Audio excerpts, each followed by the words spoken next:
Hola Tilio, gusto saludarte. He venido con esta chaqueta no solo para demostrar que estamos en septiembre, mes de la alegría, mes de la patria, sino que para dar un respaldo a nuestra selección que nos dejó tan abatidos la semana pasada. Y a propósito de selección, Atilio, fíjate que en el Estadio Nacional caben más o menos 45.000 a 50.000 personas. Imagínense 3 estadios nacionales, 160, 165.000 personas. Es lo que ha aumentado, 165.000 personas, es lo que ha aumentado el número de trabajadores independientes en Chile. 165.000 trabajadores más hay el año 2016 que el año 2015. Con eso llegamos a que hay más o menos, 1.800.000 trabajadores en Chile que son trabajadores independientes. 1.800.000 que son trabajadores independientes. Usted dirá, fantástico, muchos de ellos son empresarios que trabajan desde su casa. Sí, muchos de ellos son empresarios que trabajan en su casa, otros serán gaffiter, muy necesarios, pero de esos, más o menos el 20%, 360.000 a 400.000 trabajan en la calle. Y de eso, parte importante es comercio ilegal, con todos los problemas que significa para el comercio legal, el comercio establecido, la urbanización, la vida en las ciudades, etcétera, etcétera. Y es gente que no tiene ningún sistema de previsión, ningún sistema de formalización, etcétera, etcétera. ¿Cómo enfrentamos eso? Y esto es un fenómeno creciente. ¿Cómo nos enfrentamos? No es fácil, Tenemos un grado de cesantía del 7%. Si consideráramos a estos trabajadores como cesantes, llegaríamos al 9% y nos podemos ir al 10 o 12%. Hay que construir, hay que crecer en el país, lo hemos dicho muchas veces. Necesitamos ser más productivos, necesitamos más capital, necesitamos más confianza. Y miremos la prensa esta semana y la verdad que tenemos muchas cosas, Tilio, que hacen que la confianza esté vacilante, se vaya perdiendo.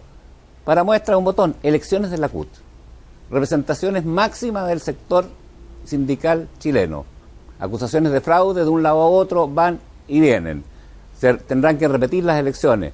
Y a mí lo que más me preocupa es que dicen, nosotros entre trabajadores no vamos a los tribunales, entre trabajadores no nos acusamos. Debería ser todo lo contrario. Entre trabajadores sí deberían acusarse para dar transparencia al proceso y que la gente entienda lo que está pasando. Aparte de todos los problemas que hemos tenido en el empresariado, colusiones, etcétera, etcétera, entonces nos encontramos con este tipo de la CUT, pérdida de confianza. Otra noticia, 30% de las licencias se estiman en Chile médicas que son falsas.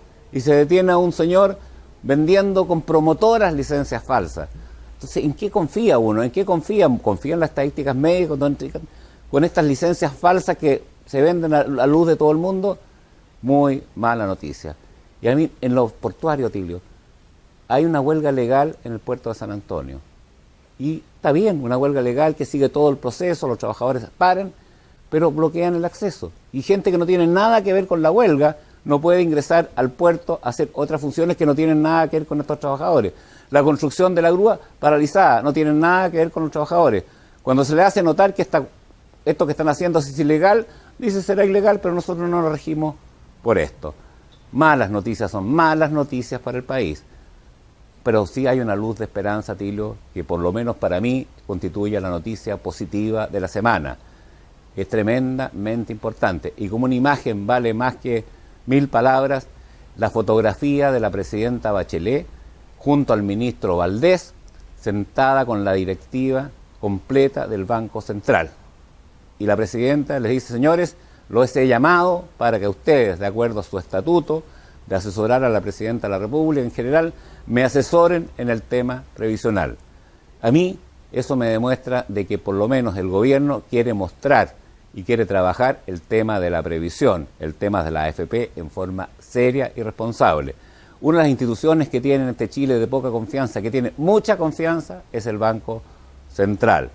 Por lo tanto, entonces acá, en ese sentido, un voto de confianza al gobierno por esta actitud de llamar al Banco Central a sentarse en la mesa en el tema de las AFP. Necesitamos señales como esa y ojalá que no nos quedemos en la señal y efectivamente la cosa se haga. Y para terminar, Atilio, un saludo para mis amigos Sergio Núñez y Francisco Bartolucci, con los cuales hace 30 años atrás nos propusimos entregarle un barco al paraíso recordatorio, el Santiaguillo. Y nuestras empresas, la Cámara Marítima, la ANA en ese tiempo, que es el gerente era Sergio Núñez, nos pusimos con el costo, 6 millones de pesos de la época, 3 millones de pesos cada uno, y trajimos al santiaguillo para mejorar el patrimonio de Valparaíso. El problema es que hoy día nadie sabe dónde está ese santiaguillo que tantas plata y tanto esfuerzo costó. Si alguien sabe, por favor que nos avise para terminar este septiembre con una buena noticia.